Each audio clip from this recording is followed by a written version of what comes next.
Work-related communications coming through. Ruth, it's about the contract with A company. You know, the one you were responsible for managing? They pulled out and the contract got aborted. It got what? Why would they do that? Don't tell me you're surprised. It's obviously because you're incompetent. That was such an important contract to this company. I mean, really. Talk about the mother of all screw-ups. How do you plan on taking responsibility? Kimberly, I'm really sorry, but I need to make this clear. I was in charge of that project and responsible for all communications between our company and that client. There hasn't even been so much as a hint of a problem until now. Why would they pull out all of a sudden? Listen, Ruth. I've been holding back so as not to upset you. But shall I just come out with it? Not to upset me? What is this, kindergarten? How can I understand the situation if you don't tell me? Anyway, something doesn't quite sit right with me. Why didn't they contact me about the cancellation of the contract? Why you, when you never had anything to do with that project to begin with? Oh, I give up. You're just too dim-witted. That's why there's no hope for you at this company. Excuse me? If you don't even take the time to consider what a client might be thinking, or what kinds of things they might expect from us as a company, or what kind of alterations they might like to see made, how do you expect to get anywhere in this business? This is probably why you're suffering from that strange illness of yours. Strange illness? What was it again? Appendicitis? Ulcerative colitis. Oh yeah, that's the one. Listen, Ruth, when you become an adult and enter society, you have a responsibility to properly look after and manage your own health. My illness has nothing to do with whether or not I'm looking after myself properly. It's genetic. Besides, don't change the subject.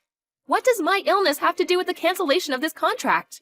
I'd appreciate if you kept your comments about my health to yourself, given it's got absolutely nothing to do with you. Because you're defective. What? The client said they had to abort the contract because they didn't feel comfortable doing business with someone who they felt could collapse at any moment. You have to admit, it's too risky from a client's perspective to be engaged in negotiations with someone so sickly and diseased. If that's true, why would their first move be to pull the plug on the project entirely instead of requesting a change of personnel? You're saying the contract itself got cancelled, aren't you? Why couldn't someone like, say you for example, have just stepped in as a pinch hitter to save the project and ensure all of this time and resources that went into it thus far weren't a total waste? Why would I know? Do I look like a mind reader? All I know is that the client said they can't do business with us anymore. Why are you clinging to them so desperately now they're gone? It was all your fault. Maybe if you made some effort not to be so sickly, they wouldn't have left us in the first place. If my illness genuinely was the reason they backed down, then I can only apologize. Unfortunately, this isn't the kind of problem that goes away with a mere apology.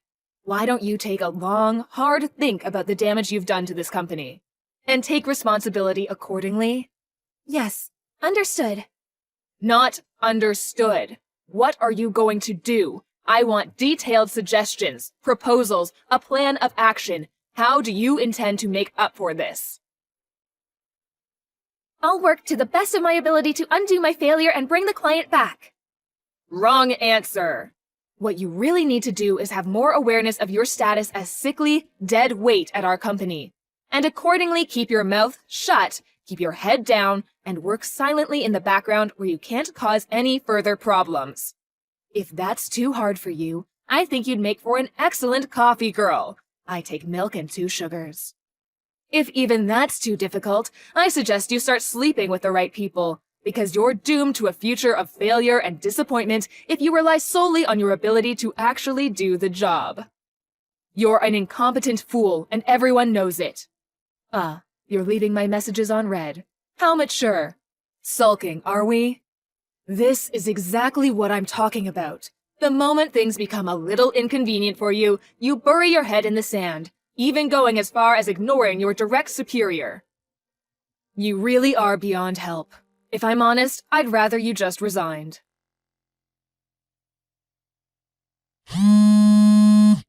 Good morning, Kimberly. I'm in the middle of a job right now, so I can't talk on the phone. Can I help you with something?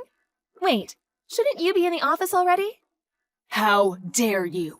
Do not screw me around, Ruth. What lies have you been filling the boss's head with? What do you mean? Lies? Don't play dumb. I know exactly what you did. When I pulled into the car park and tried entering the staff door like usual, the company president was stood there blocking my way. He told me never to show my face at work again. No, he didn't just tell me, he yelled until he had goddamn steam coming out of his ears. Oh, wow, that sounds rough.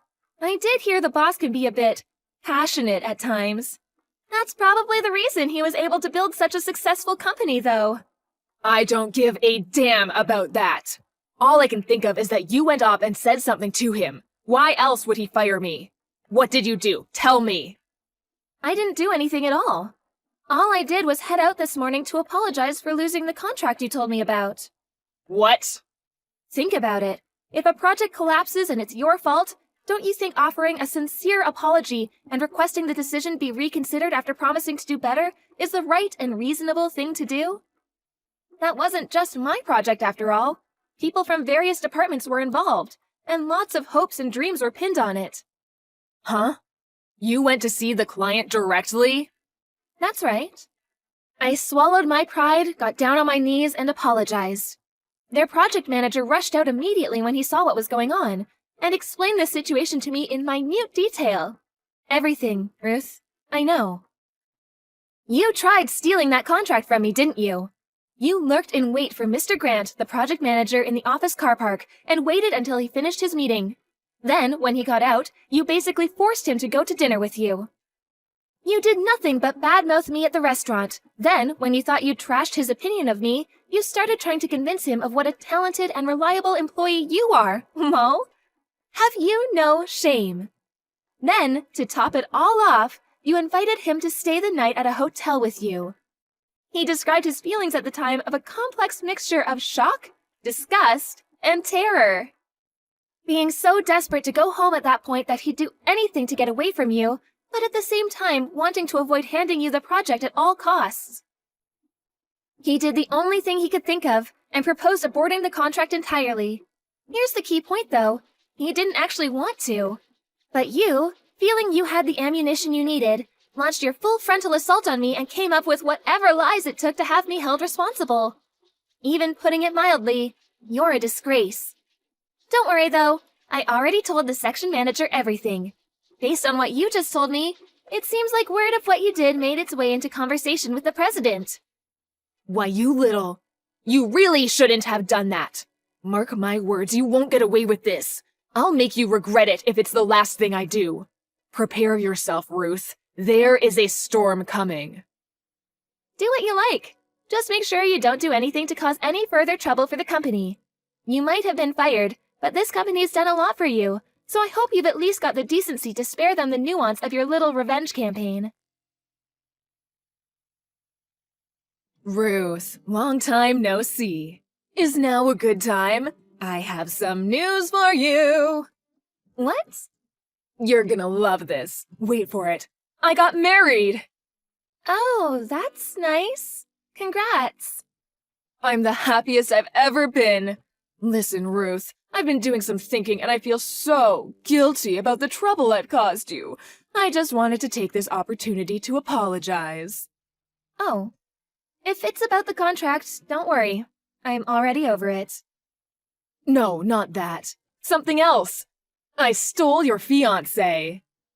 My fiancé? Who do you mean when you say my fiancé? I'm not engaged to anyone. I've been happily married for a long time. WTF? Wait a sec. This can't be. You're joking, aren't you? Or you're lying because you're so angry. Yes, that must be it, lol. It's not a joke and it's not a lie. I'm married, which means I have a husband. Which means I'm not engaged, which means I don't have a fiancé for you to steal. Aha, that's it. I bet you've already had word from him about the engagement being broken off, haven't you? I bet you're sat reminiscing over old photos and crying your eyes out as we speak. Look, I get it. I'm probably the last person you want to admit your heartbreak to. You won't be the only one crying at this rate. You're so pathetic I think I almost feel sorry for you, lol. You must be making some kind of misunderstanding. I'm not misunderstanding anything.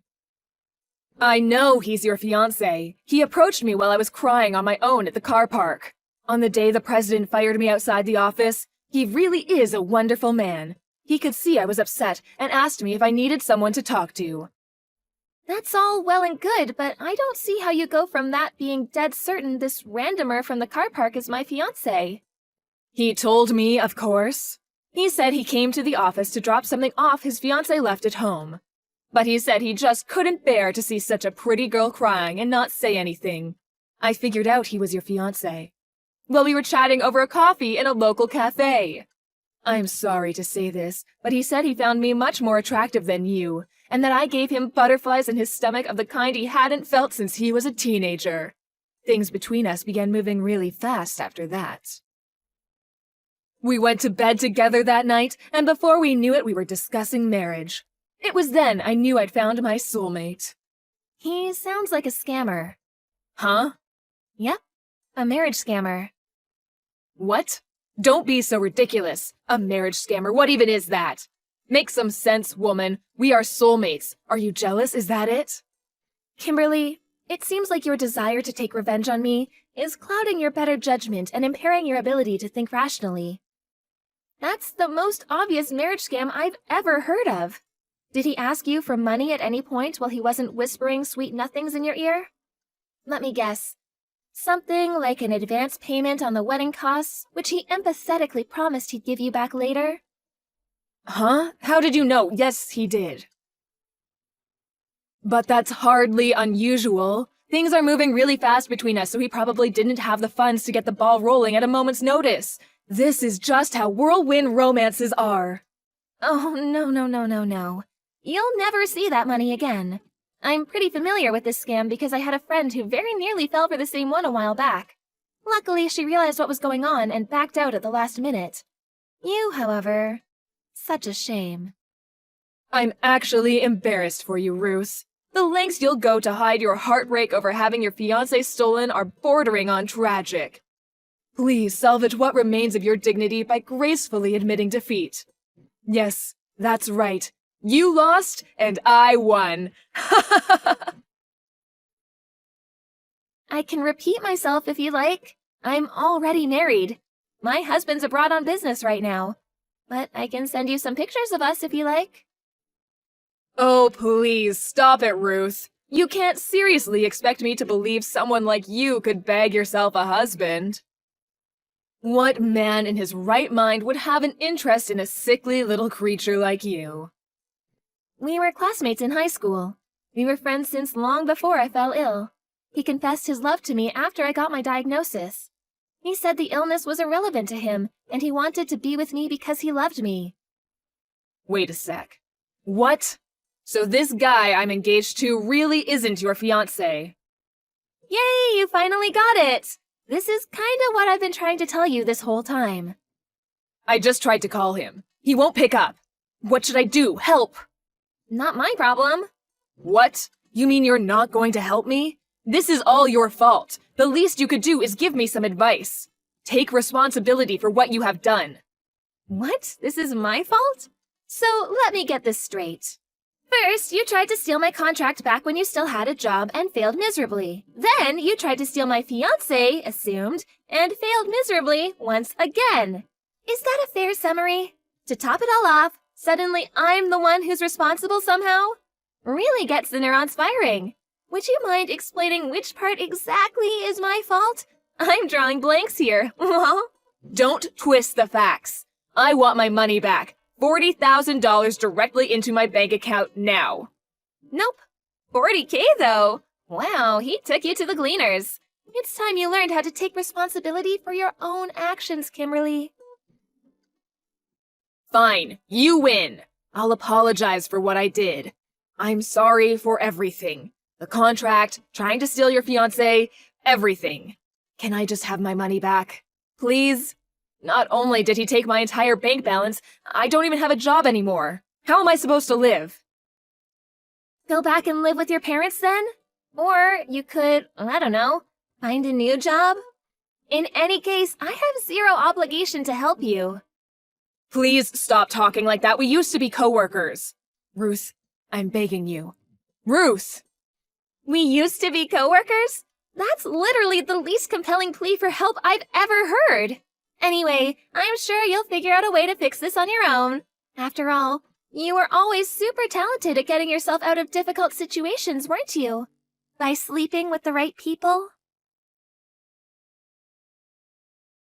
After that, Kimberly started showing up outside the company office every day, lurking behind cars until I clocked off, at which point she would jump out, yelling expletives and harass me relentlessly.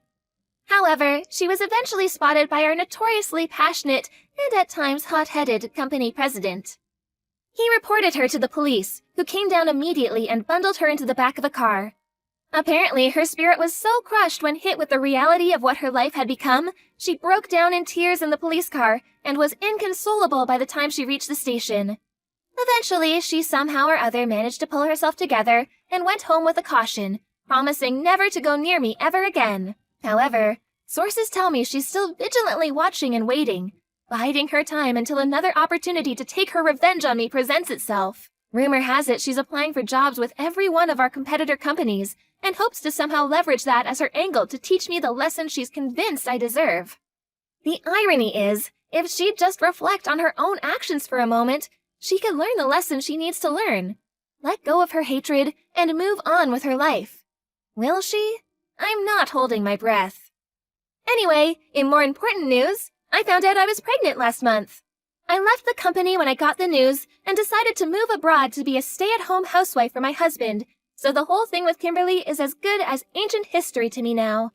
I'm just praying I'm not unfortunate to bump into her in the street before my flight.